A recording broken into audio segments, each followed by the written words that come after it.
when am I ready to finish therapy, and how do I tell my therapist? Particularly if we're close to our therapist, it could be a little bit hard, and it can feel kind of like a breakup to let them know that we don't feel like we need to keep coming to therapy. Hi, and welcome to Therapy Explained. My name is Deniss. I'm the therapist of color for people of color and your very own mental health cheerleader. I post videos about all things mental health because I believe that mental health information should be free and accessible to everyone. But most importantly, I believe in you.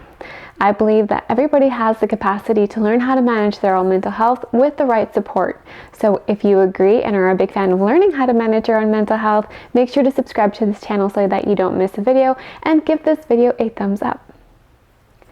Every video also comes with its own cheat sheet that I make available to you on Instagram. So in order to get access to yours, make sure that you're following me there at Talk Therapy. Today's video is how to break up with your therapist. I know this can be a pretty dicey subject. I'm going to go over some reasons why you should be ending your therapy and then how to go about it. I know it can feel a little bit difficult sometimes to figure out, when am I ready to finish therapy, and how do I tell my therapist? Particularly if we're close to our therapist, it can be a little bit hard, and it can feel kind of like a breakup to let them know that we don't feel like we need to keep coming to therapy. The two main reasons to end therapy are because it is working and you no longer feel that you need it, or because it's not working. So let's dive into the best of these two scenarios, which is it's working and you no longer need it.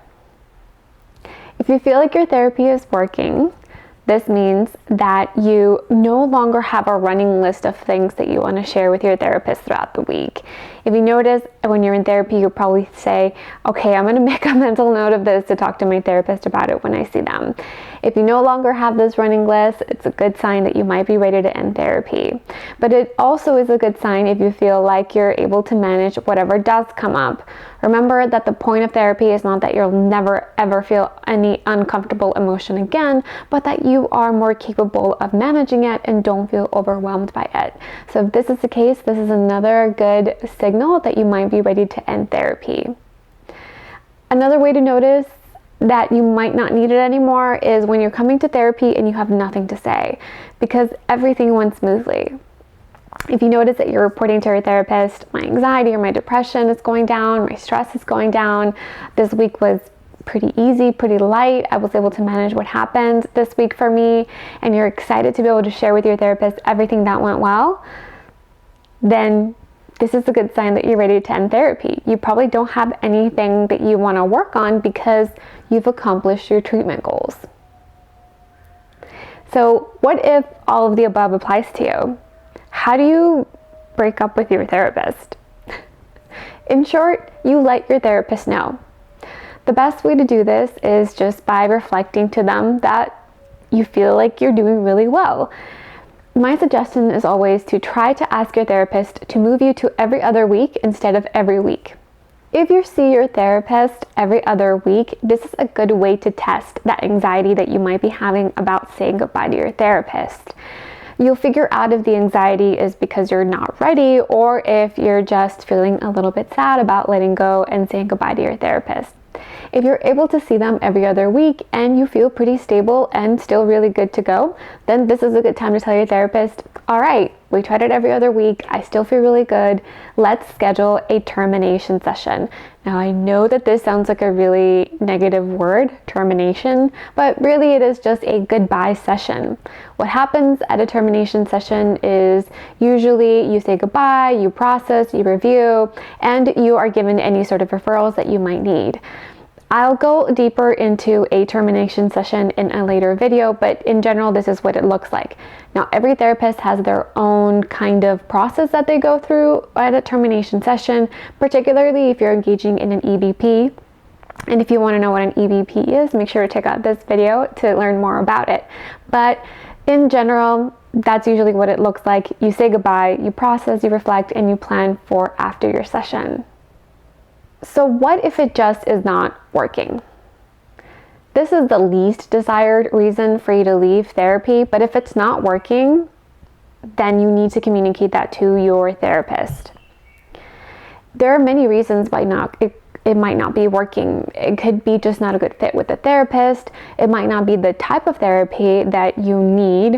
It might not be the right modality. You might be an individual when you need group or when you need family. So there's a lot of reasons why it might not be working, but it is important for you to communicate with your therapist about it. The benefits of talking to your therapist about it not working is that they can adjust treatment to figure out if there is something that can help make it work and help you see the progress that you want to be seeing and feeling in yourself. Or it can also help your therapist link you to the appropriate resources, whether that is a therapist or a therapy that might be a better fit, or a different sort of modality or support altogether. So it can be really helpful either way if you feel like it's not working to let your therapist know. In general, therapists are very open to feedback. We want to help you. We are genuinely invested and interested in helping you get to where you want to get. And if that isn't with us, we're more than willing to try to help you figure out who and where that is. So don't feel shy. I know it can feel a little bit awkward to let someone know, hey, this isn't working. And this is also why I tend to compare it to a breakup, but it's okay. Give it a try, send them an email, and still try to schedule that termination session. Again, the benefits of a termination session are that you get to process what you did in treatment, so you might be able to identify what didn't work and maybe a few things that did, even if the treatment overall is not working. And then it will also allow for your therapist to be able to share with you some referrals or link you to a different therapist or therapy that will be a better fit for you. I hope that you found this video helpful. If you did, please make sure to give it a thumbs up and share it. Every comment, like, subscription, and share helps increase access to free mental health education and information. And of course, it's greatly appreciated. Thank you so much for watching. Make sure that you hop onto Instagram to get your cheat sheet. And remember, I'm always